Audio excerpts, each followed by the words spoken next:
Bonjour à tous, je suis Louis Andouche, professeur d'histoire-géographie à Boccamligny et je vais vous présenter donc la spécialité histoire, géographie, géopolitique et sciences politiques.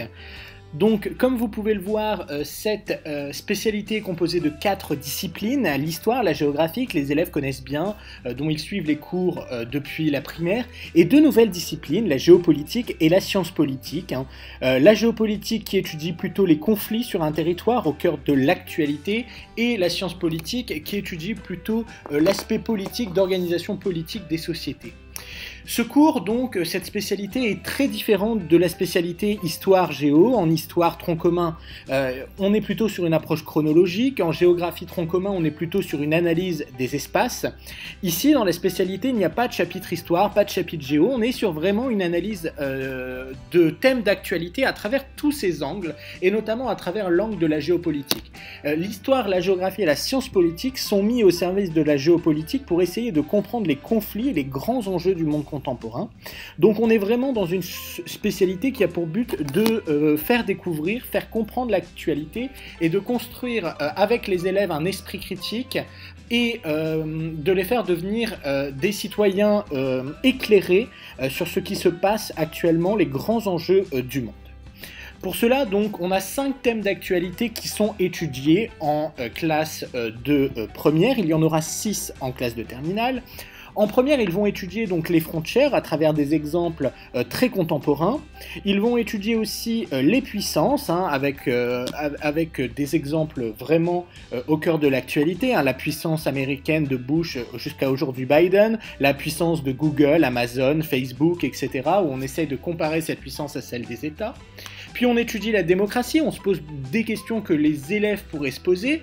Est-ce que la démocratie existe vraiment? Quelle est sa place dans le monde? Quelle est sa place aussi en France? Comment on pourrait l'améliorer? Donc vous pouvez voir qu'on est vraiment sur des questions d'actualité.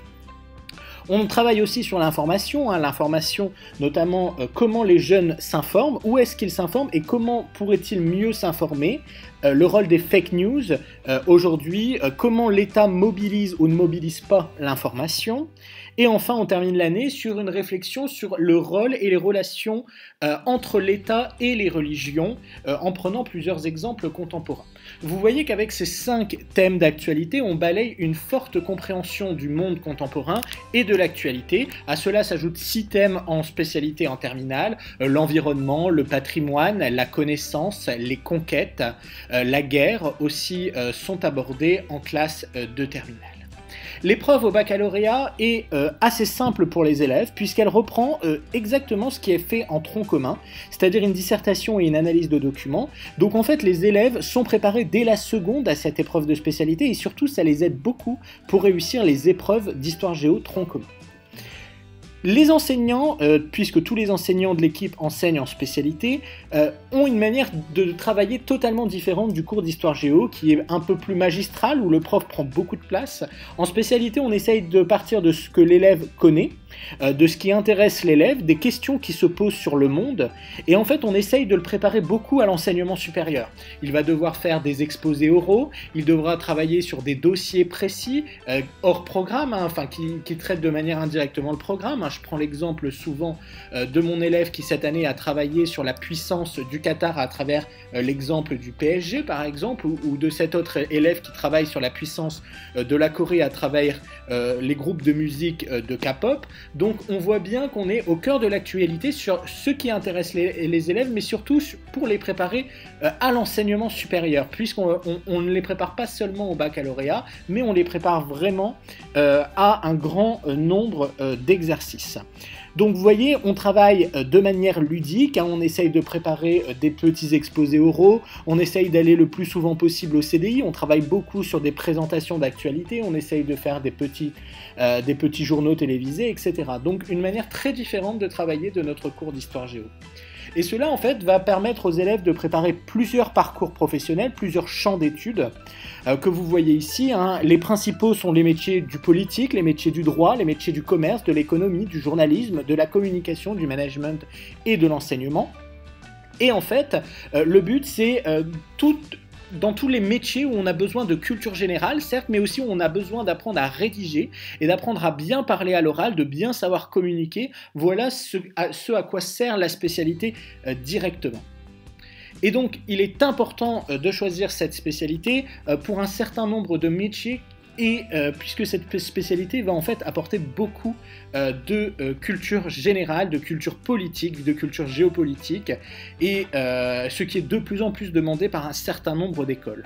Donc la question qui est revenue souvent ces dernières années, c'est avec quelle spécialité combiner l'histoire, la géographie et la géopolitique et la science politique.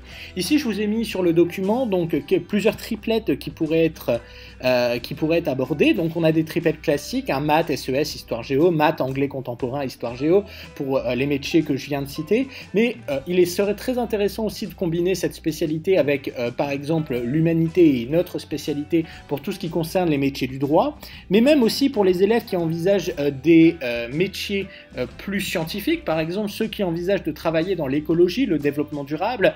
On pourrait imaginer une triplette SVT, SES, Histoire Géo ou SVT Maths, Histoire Géo qui serait très intéressante, mais aussi pourquoi pas, on a de plus en plus d'élèves qui font maths, physique et Histoire Géo puisqu'ils veulent se faire plaisir en fait en première avant d'abandonner l'aspect de se concentrer uniquement en spécialité sur les sciences en terminale. Et en fait c'est très bien pour les étudiants qui par exemple envisagent médecine. Il y a une épreuve de SSH qui demande beaucoup de travaux en sciences humaines que la spécialité amène. Bref, nous sommes ouverts à un grand nombre de métiers et cette spécialité pourrait apporter beaucoup à un grand nombre d'étudiants. Tous les professeurs d'histoire-géographie sont présents à Beaucamp tous les jours pour répondre à vos questions sur cette spécialité. N'hésitez pas aussi si vous voulez venir voir un cours de spécialité et surtout n'hésitez pas à parler avec les autres élèves, que ce soit en première ou en terminale, qui apprécient beaucoup cette spécialité. Voilà, je vous remercie de votre attention et je vous dis à l'année prochaine.